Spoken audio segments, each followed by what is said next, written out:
Hi, my name is Rae O'Leary. I work for Missouri Breaks Research, which is located on the Cheyenne River Reservation in Eagle Butte, South Dakota, as a research nurse as well as public health advocate. Um, Most of my work has been surrounded with tobacco policy, but it's been really exciting as somebody who's passionate about maternal child health to venture into the work of breastfeeding policy, which we've been able to do this past year with funding from the Great Plains Good Health and Wellness Grant through the Great Plains Tribal Leaders Health Board. So I'm just going to share a little bit about our efforts over the past year and what that looks like. First of all, I guess Missouri Breaks has supported a variety of private businesses as well as schools to establish breastfeeding policies and mothers' rooms throughout the Cheyenne River Reservation. And for the past year, we've been navigating the process to get a breastfeeding policy for tribal workers and businesses in place. We're currently awaiting legal review for that policy, but because of Tribal Health Committee has been fairly consumed by COVID, this process is taking a little longer than expected. We also help to promote the lactation support available at our local Indian Health Service and WIC office with things like this billboard that you see on the screen, as well as a Red Talk video that we've made in the link that you can see at the bottom of the screen. When we think about kind of the challenges and successes over the past year with our work, I would say the greatest challenge is getting decision makers to prioritize breastfeeding support. To overcome this challenge, we found it helpful to be really deliberate about the benefits of a breastfeeding policy and mother's room, both to the benefits to the business, the benefits to the mother, and benefits to baby. And it seems like that makes it a little bit more convincing or easy to get on board with when we speak with the decision makers, whether that's a school board or tribal council members or just a business owner. Also, we found it helpful to have a model policy that they can customize to fit their needs, and then offering support to help with the ordering of supplies for their rooms and setting up the rooms if that's helpful to them. I think the path of least resistance is always the easiest, right?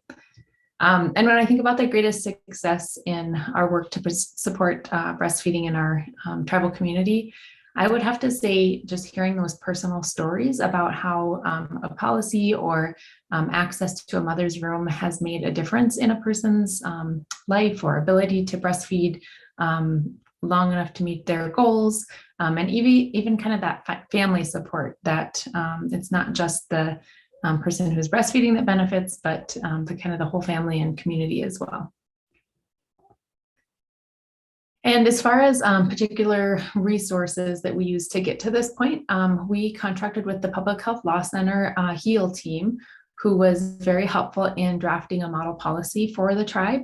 It ended up being about a 5-page policy, and we're happy to share that. And that process kind of started out as just a template and a wish list. We'd done a little bit of research about other Indigenous breastfeeding policies and what those look like, gathered resources, and then kind of put it in words and made sure that it was legally sound, and customized it to fit the needs of our tribal community. And like I said, that's still in legal review, but hopefully that will be passed soon by the Cheyenne River Sioux Tribal Council. And when that happens, we will be getting to work to celebrate publicly, making sure that the community at large knows that this happened, and then also helping with communications to inform the tribal workers who will be impacted by the policy, whether or not they're somebody that breastfeeds. It's important for them to know why they should support their coworkers who potentially need that support, so they can be able to breastfeed in the workplace and take adequate breaks and have access to the breastfeeding room. And to do that, typically we will send letters out to everybody that's impacted. Signs and posters can be another good way to get the message out. So just kind of a multimedia campaign, I guess, to celebrate in a big way so everybody knows exactly what the expectations are and how to support the people that breastfeed in our community.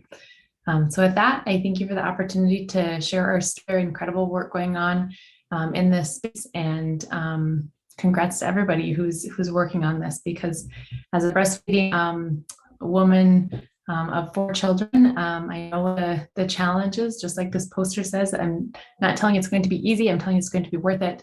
And anything we can do to make lives easier and more fulfilling for our communities is just really feel good work. So thank you for the opportunity to share.